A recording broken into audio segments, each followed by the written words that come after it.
Hola, hola, hola, ¿cómo están? A ver si se me ve, se me escucha bien. ¿Me pueden confirmar, por favor?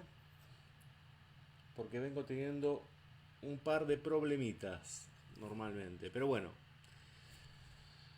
voy a hacer de cuenta de que está todo bien. Cualquier cosita me enteraré dentro de un ratito. Les pido por favor, apenas puedan, me comentan, me envían un comentario diciéndome se escucha bien. ¿Ok? La vez anterior me dijeron que se escuchaba bien, pero no había forma de que yo vea los comentarios en tiempo real. Así que bueno, ahí veo que se están uniendo, pero no veo nada todavía. Si no, un segundito.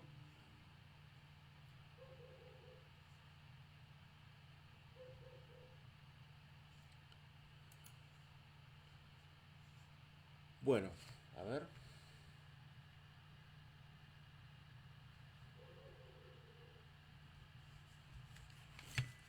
A ver si me están confirmando por aquí, quizás.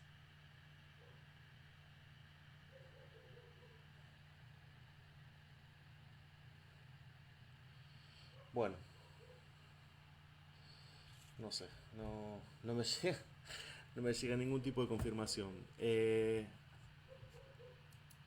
Ahí veo que se unió Irene, se unió Gilda. ¿Qué tal? ¿Cómo están? Bienvenidas. Bienvenidos todos. ¿M? Vamos a comenzar y bueno, después cualquier cosita eh, veré qué pasa. ¿Ok? Estamos bienvenidos a este programa número 32 de Tu Vida en Fin. Este es el capítulo número 7 de esta tercera saga, que es Pantheon Arcanum, en la cual lo que estamos haciendo es tratar de entender, de comprender detrás de los mitos de estos dioses, detrás de los arquetipos de estos dioses, qué energías hay allí. ¿Por qué este dios es dios de esto? ¿Por qué en su mito hace esto, pasa aquello? ¿Mm? Y finalmente vamos a ir descubriendo, esa es la apuesta, cuál es el arcano. En el tarot en fi, cuál es el arcano que representa esa energía y cuál es el verbo iniciático que te convierte en sujeto actuante sobre esa energía en lugar de ser un objeto de la misma. Ustedes saben que ante una energía uno puede ser un sujeto que actúa con esa energía, que la dirige, o puede ser un objeto a quien le pasa algo. ¿Está bien? Entonces esa es un poco la apuesta que tenemos en esta tercera saga, que es Pantheon Arcanum. Y hoy tenemos un programa muy particular con un dios muy particular. Y este dios es Prometeo. Prometeo es hijo de Jápeto. ¿M? Y no se conoce bien su madre. Hay algunos autores dicen que es una Oceánide, otros dicen que es otra Titánide, otros dicen que es Temis, por ejemplo, la justicia. Ahí están apareciendo de nuevo los comentarios. Veo un comentario de Gaby. Hola, buenas noches Gaby. No sé con qué desfasaje estará saliendo el comentario y el video. Así que bueno, eh, espero que se vea y que se escuche bien. Decíamos entonces que eh, Prometeo era un titán de segunda generación. De hecho, cuando los olímpicos luchan contra los titanes, Prometeo y su hermano, Epimeteo, se ponen del lado de los olímpicos, del lado de los dioses, y ayudan a derrotar a los otros titanes. Un hermano de Prometeo y de Epimeteo, también hijo de Jápeto, era el titán Atlas, a quien fue condenado por Zeus a sostener la bóveda celestial sobre sus hombros. Bien, no veo comentarios. No quiero seguir avanzando.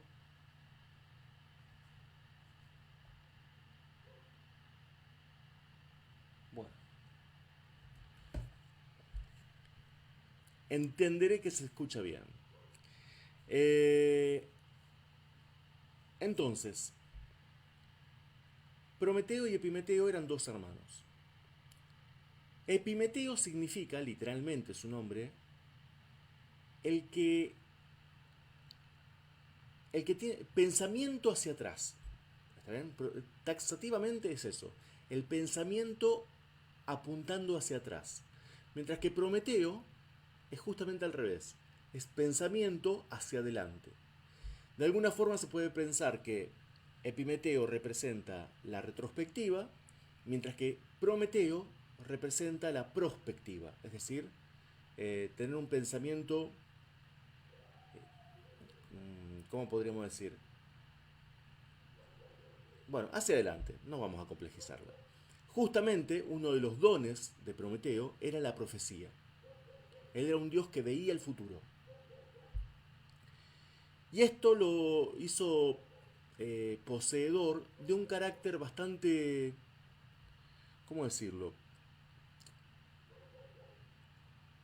Rebelde, un poquito ácido quizás, ¿no? Esto de querer dejar al otro siempre en falta para que quede relevada su superioridad de alguna forma. Sin embargo, él tenía muchísimo afecto por su hermano, por Epimeteo. Y a pesar de que Epimeteo siempre era reflexivo, siempre le costaba tomar acciones, era como muy torpe, medio muy desordenado. Ay, me están confirmando, Gil Casas, se escucha, se mira perfecto. Bueno, muchas gracias. Sigo entonces ya, contento y seguro. Entonces, ¿qué pasó? Se le encargó a Epimeteo, eh, quizás con un poco de ironía por parte de Zeus, que él le brinde a cada ser que vivía en la tierra, que eran hijos menores de Gea, básicamente eran animales, y el hombre estaba entre ellos, que les brinde un don a cada uno. Entonces a algunos los hizo fuertes, a otros les puso placas, a otros les puso colmillos, a otros garras, a otros colores brillantes, a otros los hizo volar en lo alto, a otros los hizo como que pudieran desaparecer, a otros que pudieran esconderse debajo de la tierra. Y así fue Epimeteo brindándole un don a cada uno. Pero, justamente por lo que se le juega, como no podía ser previsor, cuando llegó el turno del hombre, se había quedado sin dones. Epimeteo tenía dos ánforas. Esto eran de él, donde él había creado todos los dones posibles y todas las desgracias posibles. Entonces, cuando llegó el turno del hombre, no había más. No había más dones que darle. Como esto había sido parte de una broma irónica por parte de Zeus, Prometeo decidió no dejarlo pasar. Y lo que hizo fue ir al Olimpo y en una rama robar la antorcha sagrada, o sea, parte de la luz sagrada de Zeus. Y esa luz la llevó a los hombres. A partir de esa luz, a partir del conocimiento del fuego, el hombre logró ser un ser civilizado. Por supuesto que esto a Zeus no le gustó nada. Entonces exigió que el hombre, justamente al ser civilizado y querer parecerse a los dioses, para hacer una diferencia les exigió que le hagan un sacrificio. Instauró la cuestión del sacrificio. El sacrificio ritual. Entonces, ¿qué hizo Prometeo? Aconsejó a los hombres, en realidad lo hizo él, en representación de la humanidad, luego fue algo que tomaron los hombres como ejemplo, pero en este primer sacrificio, lo que hizo Prometeo es tomar un buey y dejar todas las carnes y las vísceras escondidas adentro de la piel. Mientras que todos los huesos los dejó en otro montoncito y los cubrió de grasa, ¿no? Así como apetitosa. Cuando terminó, lo llama a Zeus y le dice que elija qué montículo quería para los dioses y qué montículo quería para el hombre. O sea, porque el sacrificio tenía que ser una parte para la divinidad y una parte para el hombre, para quien lo hacía. Entonces Zeus elige la grasa, elige el montículo de la grasa porque el otro era un pedazo de piel tirado que parecía que no tenía nada. Cuando se da cuenta que debajo de la grasa lo único que había eran huesos, ahí termina de enojarse y decir, bueno, estas me las van a pagar. Pero es a partir de entonces, a partir de eso supuestamente, que el hombre cuando hacía sacrificios de un animal, quemaba huesos para los dioses y él comía la carne. ¿Está Se quedan ellos, los quienes realizaban el rito, comían las carnes y las vísceras, que era lo apetitoso. ¿Cuál fue la venganza de Zeus? Tuvo dos partes. La primera fue dirigida directamente a Epimeteo. Prometeo, que lo vio venir, porque recordemos que él tenía el don del futuro, se acercó a su hermano y le dijo, no aceptes ningún don, ningún regalo de parte de los dioses. ¿Qué hizo Zeus? Con arcilla convirtió una estatuita, una forma, en la primer mujer. Y esta primer mujer se llamó Pandora. E hizo que la llenen distintos dioses de encantos. ¿Está bien? Pero así como estaba llena de encantos, sembró en ella dos cuestiones. Uno, la curiosidad. Y la segunda, la cuestión del engaño. Así la terminó de perfumar, le puso unas florcitas en el pelo, ¿no? Un lindo vestidito y la dejó en la puerta de la casa de Epimeteo. Cuando Epimeteo la vio, obviamente se le salían los ojos para afuera, ¿no? ¿Qué pasó? Recordó Epimeteo el consejo que le había dado su hermano. Entonces, cada vez que Pandora se acercaba a él la rechazaba. Hasta que llegó un punto, un momento, en el cual Pandora logró endulzarlo, ¿no? Seducirlo a un punto en el cual Epimeteo, en un rapto de pasión, decide casarse con ella. Cuando esto ocurre, Pandora va a vivir con Epimeteo y en un momento le pregunta, ¿qué es esa ánfora que está ahí? Entonces Epimeteo le hace prometer que jamás la iba a abrir, porque ahí estaban todas las desgracias del mundo. Entonces le dijo, mira, no importa lo que hay ahí, por favor, nunca la abras. Obviamente, bastó que Epimeteo vaya a comprar el pan. ¿Y qué fue lo primero que hizo Pandora cuando estuvo sola? Fue derechito la ánfora, ¿no? Y abrió a ver qué era lo que había ahí adentro. Obviamente al abrirlo, que en muchos mitos es comunicado como la caja de Pandora, ¿no? Primero, no era una caja. Segundo, no era de Pandora tampoco. Podríamos decir ahora que era un bien ganancial, porque ya que se habían casado, lo de Epimeteo pasaría a ser también de ella. Entonces, ¿qué pasa? Cuando destapo la ánfora, las desgracias y las enfermedades, las penas, todos los pesares se esparcen por el mundo, ¿no? Y empiezan a convivir con y en la humanidad. Por suerte, dice el mito, que lo último que salió, o sea, ella en un momento se desesperó, vio la otra ánfora donde parecía que ya no había nada, la destapó y por suerte en la otra ánfora salió, todavía había un pajarillo, un colibrí, dicen que era la esperanza. Entonces, por eso el ser humano, a pesar de las cosas terribles que le pueden pasar y que a veces le pasan, el ser humano tiene el poder de seguir sintiendo esperanza. Ahora bien, ese fue el castigo de Zeus, no a Epimeteo, sino a la humanidad. ¿Por qué?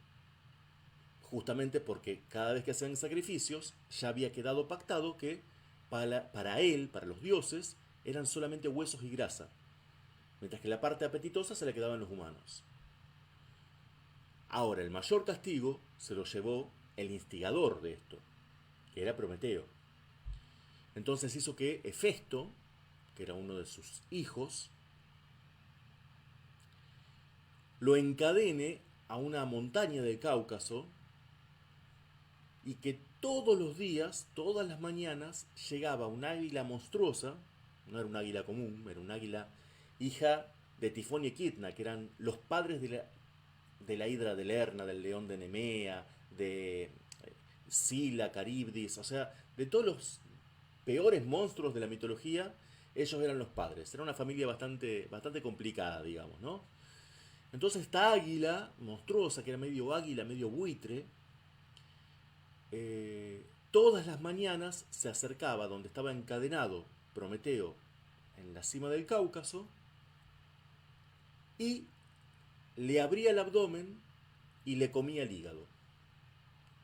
Obviamente, al ser inmortal, Prometeo, si bien sufría la agonía esa, el hígado y el abdomen se le regeneraban. Pero al día siguiente volvía a ocurrir. Y así quedó supuestamente el castigo instaurado para siempre. Pero los para siempre son bastante relativos con los dioses. Porque ocurrió que en un momento determinado, un hijo de Zeus, llamado Heracles, también conocido como Hércules, quien estaba por un lado pagando por sus crímenes y por otro lado, al estar pagando por sus crímenes, haciendo un cambio cuántico, ¿no? En su frecuencia, de manera que ya no era un hombre ni un héroe, sino que se estaba dirigiendo a ser un dios, ¿no?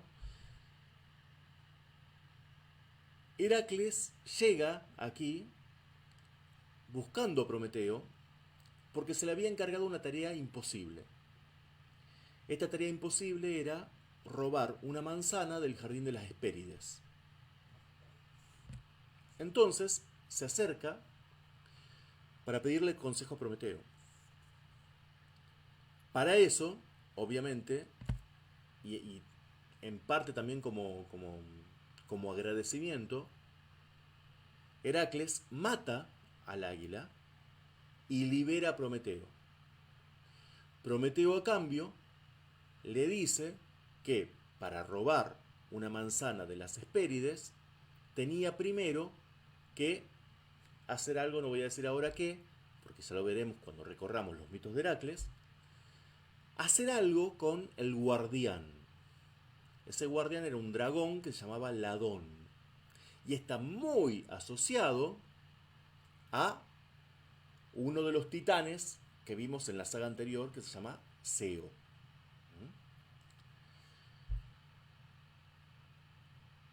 Bien, ¿qué pasaba? Heracles había intervenido en un designio de su padre. Había un castigo que Zeus había impuesto y Heracles lo había interrumpido de alguna manera. Zeus, sin embargo, no volvió a buscar algún otro bichito ahí de la familia esta monstruosa de Tifón y Equidna, sino que lo permitió porque le convenía, porque él quería que el mito de Heracles trascienda, ¿no? Él quería que Heracles llegue al punto en que se divinice. Por eso él incentivaba todo esto. Pero tampoco podía dejar como que acá no pasó nada, porque, bueno, era el regente de todos los dioses, ¿no? Entonces lo que hace Zeus, le dice que quede libre, porque su hijo lo había liberado, pero que lleve un anillo con la roca a la que estuvo atado. De manera que simbólicamente lo que él dijo, a lo que él lo había castigado, seguía vigente. ¿Mm? ¿Por qué? Porque en la roca, esa que tenía en el anillo, él seguía encadenado al anillo. Perdón. En el anillo él seguía encadenado a esa roca. ¿Se comprende? Bien, luego dicen que Zeus y Prometeo se hicieron, no te digo amigos, pero en un momento dicen que Prometeo le dijo a Zeus, recuerden que él veía el futuro, le dijo que si se ve que Zeus ya le había echado el ojo a... Ay, no me sale el nombre. Me sale Temis, pero no, a Tetis, que era un oceánide. Y Prometeo le dice, ojo, porque Tetis, con quien Tetis tenga un hijo, ese hijo va a superar a su padre. Entonces Zeus, que recordaba la historia familiar, la historia de Cronos, la historia de Urano, se abstuvo y en lugar de él, quien se acercó a Tetis y con quien tuvo un hijo fue Peleo, que era un héroe, era mitad dios, mitad hombre. Y el hijo de Peleo fue ni más ni menos que Aquiles, que, por supuesto, como quienes hayan conocido la historia de Troya, lo superó a su padre porque fue el más fuerte, el más invencible de todos los hombres. Pero bueno, aquí estamos hablando de Prometeo. Que, como ven, es un mito muy largo dentro de los que por aquí ponemos en juego en estos videos. Suelen ser como más cortitos, más concisos. Este en cambio tiene como mucho contenido. Con lo cual no vamos a recorrer todo ese contenido hoy. Pero sí nos vamos a detener en algunas cuestiones. Y lo primero que tendríamos que preguntarnos, la primera duda que suele salir en automático es, ¿Prometeo fue bueno o fue malo? ¿Era un ladrón o era un benefactor? ¿Qué hizo Prometeo en lo que hizo? Esa es la pregunta que tenemos que hacernos. A esa respuesta vamos a dirigirnos a tratar de responder en este encuentro.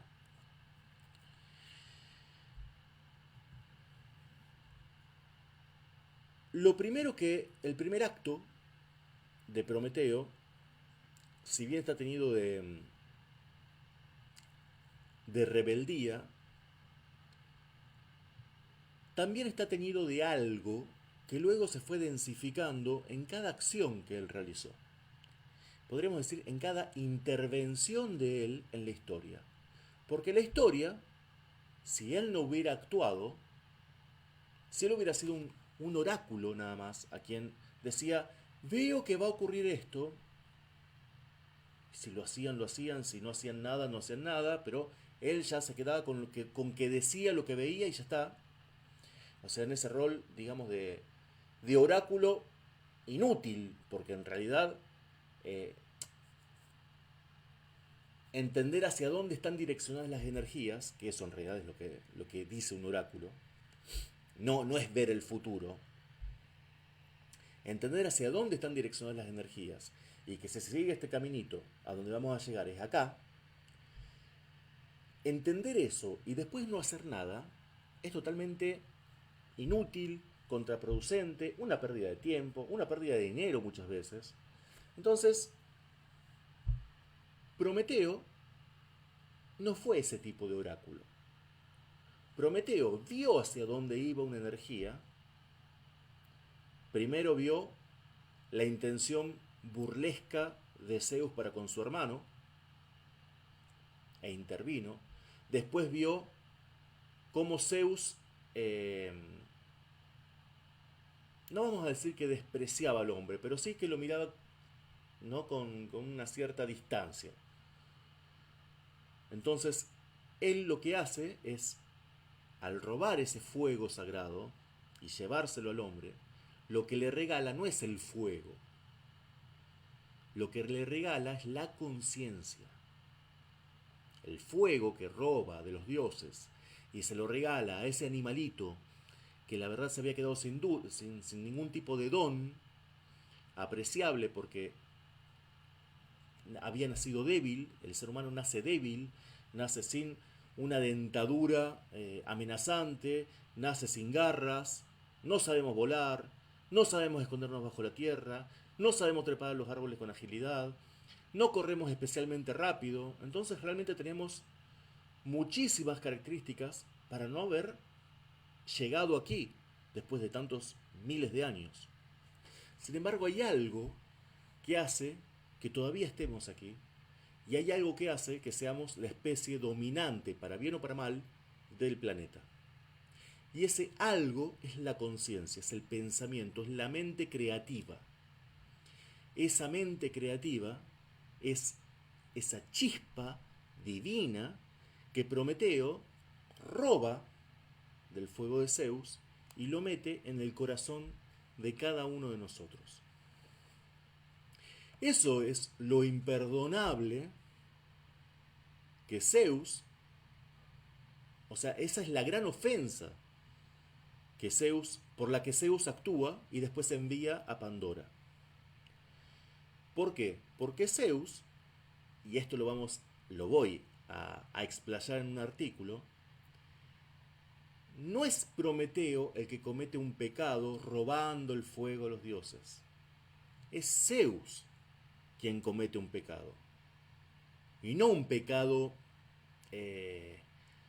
como lo vemos nosotros, sino un pecado porque no da respuesta a algo que transgeneracionalmente él creía que ya lo había tomado. No me voy a explayar en esto. Esperen el artículo y se van a enterar. ¿Está bien? Pero quien comete un pecado aquí es Zeus. No por lo que hace, sino porque para él, por su historia, diríamos desde la iniciación, desde el hermetismo, diríamos por su falla, no debería haber hecho eso. Lo que tendría que haber tenido prohibido, en esta ocasión no se lo prohibió. Y por eso actuó Prometeo. De alguna forma, Prometeo personificó el universo frente a Zeus. Pero luego, por supuesto, Prometeo tuvo que pagar un precio por eso. Y ese precio que pagó fue el castigo al que fue sentenciado por Zeus. No fue un castigo eterno, pero sí fue un castigo bastante duradero y muy agónico. Por eso se cree que Prometeo, y no quiero irme mucho del tema, pero en la alquimia hay tres colores, ¿no? Tres colores fundamentales: el blanco, el negro y el rojo. Prometeo justamente encarna el color rojo, con todo este sacrificio sangriento y todo eso, y el color rojo y Prometeo en sí, dentro de la alquimia, encarnan una operación que es importantísima, que es la sublimación. Algo denso que se vuelve sutil. ¿Está? Y eso lo logra a través del castigo. Del castigo de transitar esa etapa de castigo, porque después lo que sigue es el mundo como Prometeo prefirió que sea.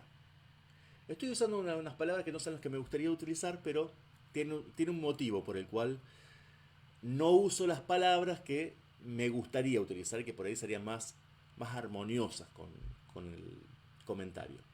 Voy a poner una pausita acá y voy a leer los comentarios a ver si me fui muy de tema y si algo no se comprendió. ¿Ok? Y de paso voy saludando a Gaby, a Gilda, a Roberto, a Eliana. Bien. Hasta ahora es todo lo que veo acá en este... Tengo una forma media rara de ver Facebook, pero bueno. A Claudia. Muchas gracias. Buen programa, me dice. Muchas gracias, Clau. Bienvenida. Bueno, entonces, ¿qué hizo Prometeo en lo que hizo? Lo que hizo Prometeo en lo que hizo, y estamos hablando de Prometeo, ¿y quién era Prometeo? Ahora cuando les mostré la foto, van a decir, en algún lado lo vi. Quizá lo hayan visto en algún libro de Christian, ¿eh? Pero él tiene otro mito, no es el de Prometeo encadenado, sino el de Prometeo desencadenado. ¿Ok? Él resignificó un mito. Entonces, este Prometeo, ¿no? Aquí está empuñando la llama divina. Y ese cuerpo que aparece ahí abajo es el cuerpo del hombre. ¿Por qué? Porque es como si fuera, para irnos al mito hebreo, cuando Dios nos inhala su aliento, ¿no?, dentro de ese cuerpo de barro. Es ahí cuando realmente nos convertimos en seres humanos. Porque ser humano implica más que una especie animal. Por eso somos seres humanos. O sea, es una cualidad además de una especie. ¿Está? Es una característica heredada de, no sé, otra especie, de otra conciencia, de del mundo sutil, no sé, pero seguramente que no es de este plano. ¿Está bien? Llamémosle Dios, llamémosle universo, llamémosle conciencia primordial, no importa el nombre que le demos, pero sabemos que hay algo más que habita en nosotros y que en algunos momentos puedo llegar a sentir cuando estoy junto a un prójimo. Entonces, este era Prometeo, ¿no? Y volvemos por tercera vez a la gran pregunta. ¿Qué hizo Prometeo cuando hizo lo que hizo? En todo su mito. En todo su mito, Prometeo lo que toma como base de sus acciones es esto. Es la energía de este arcano. Este arcano es el arcano número 6 y se llama el enamorado. Y podríamos decir que la energía del enamorado es la energía de la elección, de decidir. Prometeo lo que hace es acciona, pero no acciona de cualquier manera, no es hacer por hacer. Prometeo, recordemos, es mirar hacia adelante. Es decir, toma acciones en el mundo, pero que están direccionadas y están dirigidas hacia algo o para asegurar que ocurra algo más adelante. La elección implica una dualidad, o mínimamente una dualidad. Puede haber un montón, una miríada de opciones sobre las cuales elegir. De hecho, en esta carta, justamente lo que está representado ahí, estas tres diosas, son Hera, Afrodita y Atenea, frente a este pastor llamado Paris, sobre quien cayó la terrible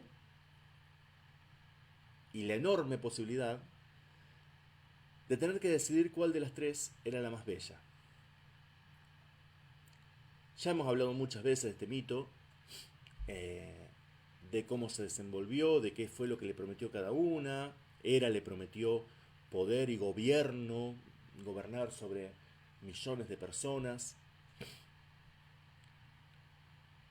Y estaba bueno, le interesó, pero después vino Atenea y le ofreció, en lugar de gobernar, ser el comandante de los ejércitos. Y eso le gustó más a París, por su corazón joven, ¿no? De pronto, más que estar sentado ahí gobernando, era mucho más interesante esto de ser quien llevaba adelante las victorias, porque Atenea le ofrecía ser invencible. Pero Afrodita, la diosa del amor, conocía perfectamente cuál era el punto joven, el punto débil de este corazón joven, que era justamente el tema de las pasiones. Entonces Afrodita, cuando las otras dos se van, se acerca y le dice: si vos me elegís a mí, yo te entrego el corazón de la mujer más hermosa del planeta. Y París dijo: dejaremos para otra encarnación el tema de ser un gran comandante y el tema de ser un gran gobernante. Me gusta esa, ¿no? Y la eligió a Helena. Y ahí empezó todo lo que llevó después a la guerra de Troya, la Ilíada, la Odisea. Bien, todo por una elección. Ahora este arcano no está hablando de haber elegido algo. No es importante la elección en sí, no es importante qué elegís. O sea, no es que no es importante, pero no es esa la fase más importante de esto. La fase más importante de esta carta, y donde te puede atrapar, es precisamente en mantenerte o hacerte que vos mantengas una situación de mínimo dual. Tener varias puertas abiertas y que no quieras cerrar nunca ninguna, porque andás a ver si alguna vez no querré pasar por allá también, ¿no? Entonces, esta cuestión de hacer que, si hay algo que me gusta, de pronto genero otra cosa para que compita y yo tenga que decidir, también es parte de esta carta. Esto de generar opciones para tener siempre que andar decidiendo algo. Si sumamos esta carta al mito de Prometeo, nos vamos a dar cuenta que a donde vamos a llegar es que hay un tipo particular de elecciones que son distintas, no por lo que es, no por lo que elijo, sino por desde dónde estoy realizando esa elección. Prometeo, cuando eligió intervenir, ya sea con respecto a la ausencia de dones del hombre, ya sea con respecto a Epimeteo advirtiéndole que no acepte ningún regalo de los dioses, particularmente de Zeus, ya sea cuando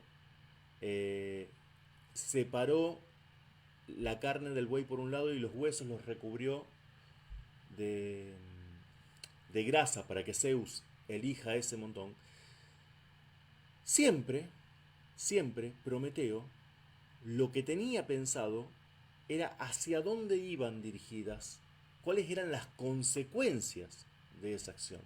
Entonces no es tan raro pensar que el posible castigo, aunque no supiera exactamente cuál era, él supiera que se le venía encima. Pero, así todo, Prometeo decidió hacer lo que hizo.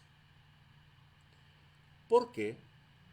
Porque cada una de las elecciones y cada una de las intervenciones en las que él decidía participar en la historia de la humanidad, estaban ubicadas dentro de un marco que se llama estrategia. Entonces vamos a descubrir que para dentro de este arcano y dentro de este mito, el verbo iniciático, la palabra de poder, es precisamente estrategizar. ¿Qué significa esto? Significa de que cuando ante mí se plantea la necesidad, entre comillas, porque la necesidad siempre es imaginaria, la necesidad de tener que elegir, si yo elijo desde mis ganas, si yo elijo desde querer zafar, si yo elijo desde lo que implique menos esfuerzo, si yo elijo desde lo que me comprometa menos, eso es decidir como Epimeteo, ¿no? Mirando hacia atrás. En cambio, si yo elijo teniendo muy en claro hacia dónde quiero que vaya mi vida, y por lo tanto hay cuestiones que tienen que ser innegociables, entonces esas decisiones son parte de un mapa que se abre adelante mío, o sea, delante de mi vida, y ese mapa traza una estrategia. Y cuando vos trazas una estrategia, si la mantenés y si seguís decidiendo en base a tu estrategia, vas a lograr hacer algo que es imposible. Como por ejemplo, lograr que el hombre tenga dentro una chispa divina y a pesar de tener el castigo divino de Zeus como una espada de Damocles por encima de la cabeza, que en algún momento seas perdonado y esa experiencia no es que borrón y cuenta nueva y Prometeo dijo, bueno, no quiero que me vuelvan a hablar más del tema de la roca, del castigo, no quiero volver a pensar eso. Él, al contrario, muy orgulloso estaba de llevar en su anillo parte de esa piedra. ¿Por qué? Porque fue parte de su experiencia. Fue parte de su mito. Pensar en Prometeo encadenado al Cáucaso con el buitre o el águila comiéndole el hígado es la imagen más, la segunda imagen más asociada a la palabra Prometeo. La otra es la que vimos recién, ¿no? Con la rama y el fuego trayéndole la luz a los hombres, la conciencia a los hombres. Entonces, ¿a qué es a lo que te invita este mito? ¿A qué es a lo que te invita esta carta? ¿A qué es a lo que te invita este programa? A que cuando vos estés ante una posible decisión y la identifiques, no trates de zafar, no trates de sacudirte ese momento de decisión de los hombros. No lo tires a un costado porque te va a quemar la papa esa. ¿Está bien? Porque va a estar bien caliente. Pero soportala. Y lo que vos decidas, que esté perfectamente sincronizado con lo que vos querés en tu vida. Y con suerte, por ejemplo, para quienes estén en Hope, o para quienes estén en actividades de escuela ética, si tenés trazado un plan iniciático, mejor todavía, porque ¿qué es un plan iniciático? Un plan iniciático es tener el don de Prometeo en la cabeza. Porque un plan iniciático lo que debería, o como deberías vivirlo, es como el sendero que de pronto yo elijo recorrer, la estrategia que elijo implementar para poder llegar desde donde estoy hasta ese punto imposible que está situado en un futuro imposible. Pero con esa estrategia yo llego desde aquí hasta allí. ¿Mm? Bueno, no sé si se unió alguien más. Yo tengo todo congelado acá el tema de los comentarios. Espero que espero que el programa se esté. ¡Ay! Se me actualizó. Mira, ahora estoy viendo un montón de comentarios que no había visto. Bueno, estoy viendo también a Luz. Bienvenida Luz, muchas gracias por estar. A Ana María Alonso, bienvenida. Bueno, espero que haya sido claro, espero que lo hayan disfrutado. De parte mía lo he disfrutado mucho. Se hizo rogar este programa, se hizo bastante complicado, pero bueno, parece que le he puesto el cuerpo y ha seguido adelante. De eso, esa fue mi decisión. Así que he logrado lo imposible que con un problema aparentemente irresoluble, aquí estoy brindando el programa que supuestamente no podía dar. ¿eh? Así que bueno, les envío un abrazo enorme. Si les gustó, por favor pónganle me gusta, compártanlo, pónganme un comentario. Si algo no les gustó, también pónganme un comentario. Esto se trata de aprender. Así que bueno, les envío un beso enorme, un gran abrazo.